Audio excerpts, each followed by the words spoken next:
Does your boyfriend know you're here? Blaine, oh my God. Check.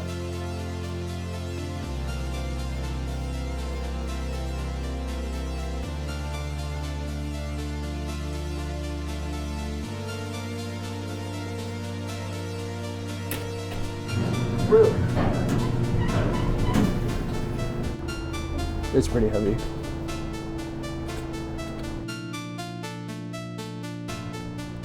Right here, you called? Yeah, it's freezing out here. It's like 25 degrees.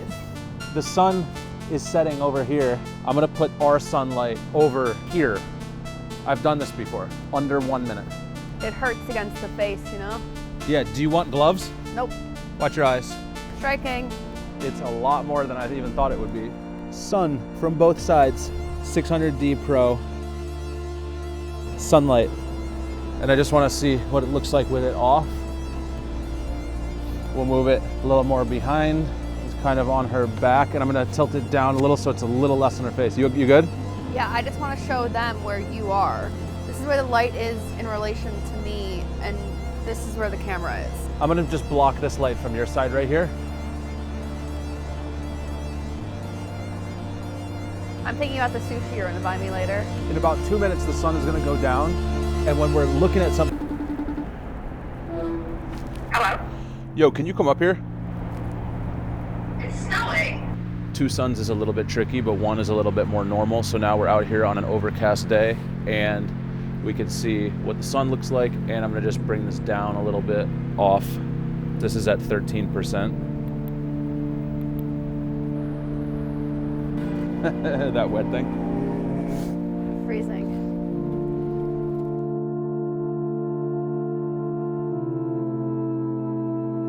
What light are you using? 600D. Is that a good one? It's great, I love it. Sometimes I say it's the best dollar for dollar light that exists. Can you step forward a little? So now we're just in a flat scene.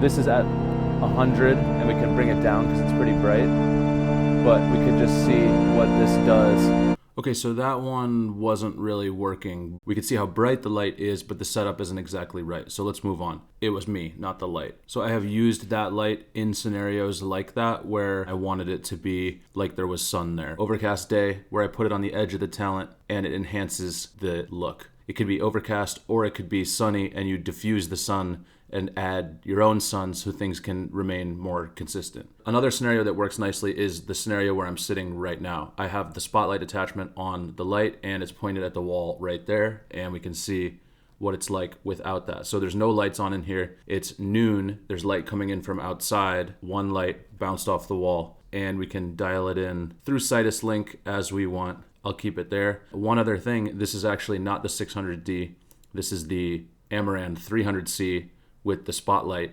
SE attachment. So with the 600D, you could get even brighter. Bouncing it off of a wall and shaping it to the exact shape you need to dial in how the light looks on whatever it's bouncing to is I bounced the light off of the wall behind her here. The bed was right up against the wall, so there was no room to put a light fixture. So bouncing the light off of the wall worked very nicely here. So I do this all the time with the 600D, the 1200D, 300D, using the spotlight attachment, bouncing it off of something to have kind of like a very easy to move around light source is a nice way to utilize this light.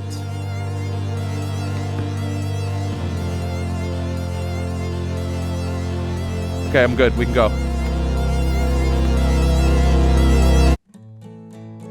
This is at 0.1% inside. It is dark in here. It's nighttime. The light is about 12 feet away from me.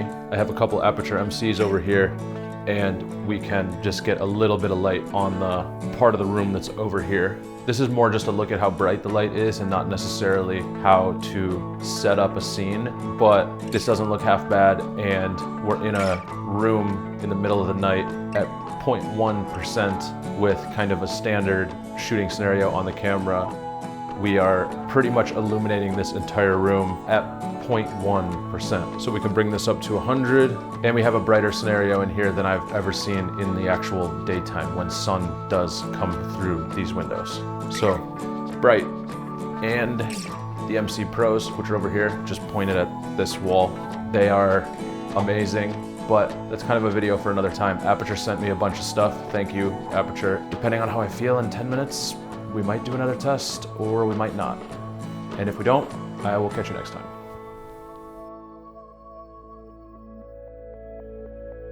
The brightness alone allows you to do a lot of things with one light. Having a source that can get really, really bright is helpful, from filming spaces to people to products. I don't always want the lens all the way wide open, so a bright light helps to get a nice image where more of it is in focus. A 135mm lens with a diopter at an f11, the background isn't completely just out of control blurry, which is especially nice for product shots.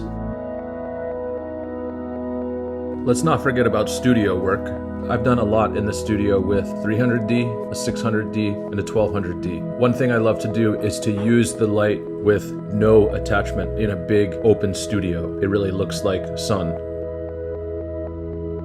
What else do I do in the studio?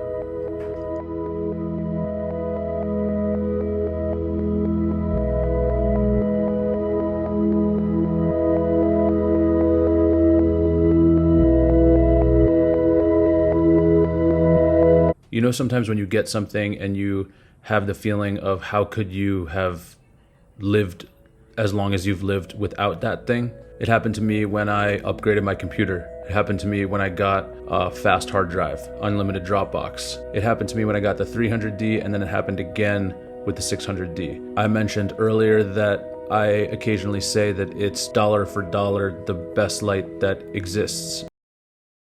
Sometimes I say it's the best dollar for dollar light that exists, meaning that you can't get something better at that price point. And by better, I mean the brightness, smooth operating with the app, the portability, high power, but still small enough to own as an individual. A lot of what you saw in this video was entirely lit with a 600D. To be able to shoot products with a deep depth of field, to be able to have flexibility in the attachments that you can put on the light, to be able to push it through an 8x8 or a 12x12 in a studio, to be able to use it outside. Like we saw the sun coming from this side and the Aputure coming from this side. They looked pretty identical. You can go from having nothing on the front of it to a reflector, a Fresnel, a spotlight, multiple different softboxes. The versatility that you can have when using that light is...